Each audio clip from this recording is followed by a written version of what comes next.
పిండి, ఉప్పు, కారం, పసుపు, మొత్తం మసాలా పొడి అన్నీ వేసి కలుపుకొని వేడి నూనె కాసుకుని ఇందులో పోసుకుని కలుపుకోవాలి.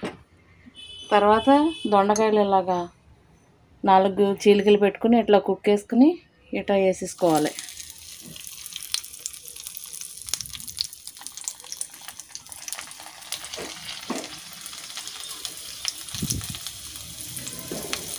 అంతే.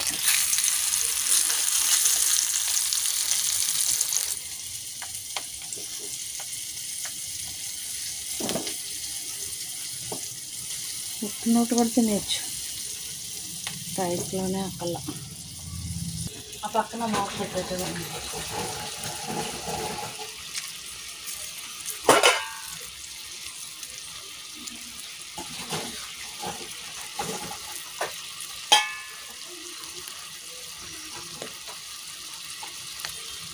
మాడదన్నమాట.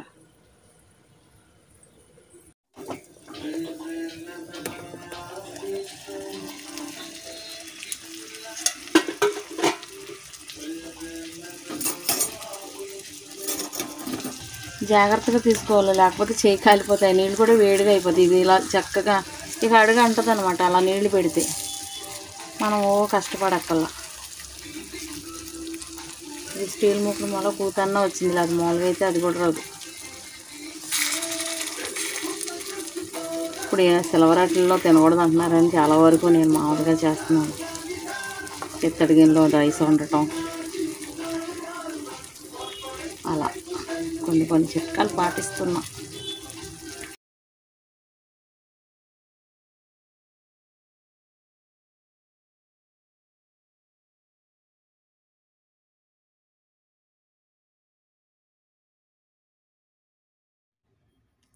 చిన్న కప్పుతో 2 కప్పులు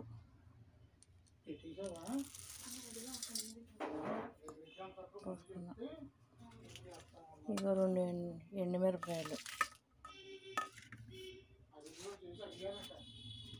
సాల్ట్ వేసుకున్నాను. ఇదిగో కారపొడి, ముందే చేసుకు పెట్టుకున్న కారపొడి.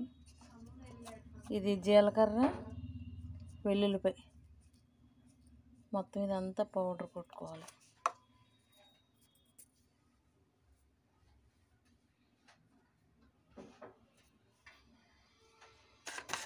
మిక్సీ పెట్టేసుకుని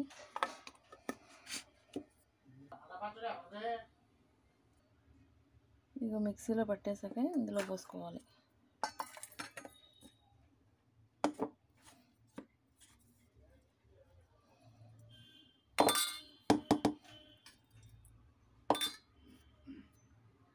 కాబట్టి అది పక్కకు పోతుంది.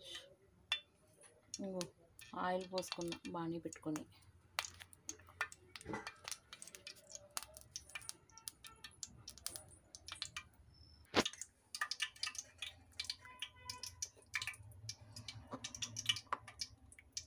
అందులో పసుపు,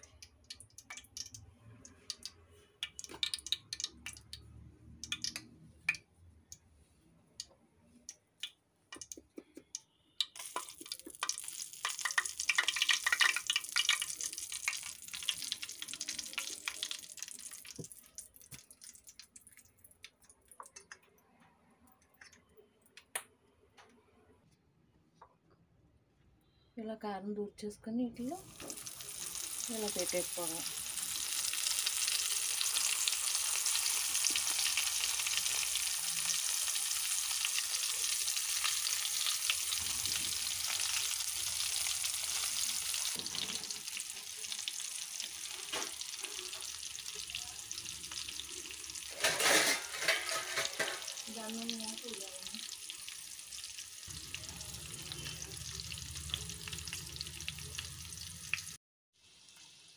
ఇలా మూత పెట్టుకుని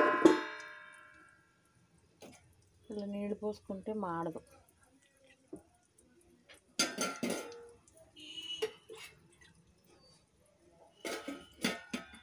ఒక 2 నిమిషాలు ఆగనిద్దాం.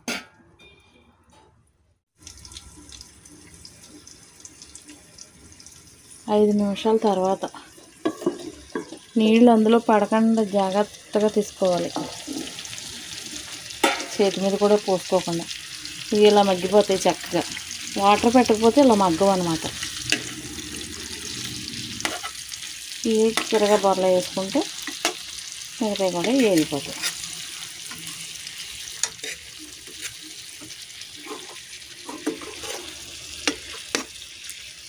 చక్కగా వేగిపోయినాయండి.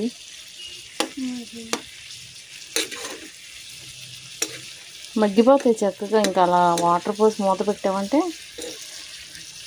చక్కగా మగ్గుతాయి అన్నమాట, మాడకుండా. ఇంకొంచెం వాటర్ వేయాలా? అక్కలా ఇంకా అయిపోయింది. ఇది తిరగేసి మళ్ళీ కొంచెం వేగనిస్తే సరిపోతుంది. పైన కొంచెం పౌడర్ జిమ్ముకోవచ్చు కదా? జిమ్ముకోవచ్చు.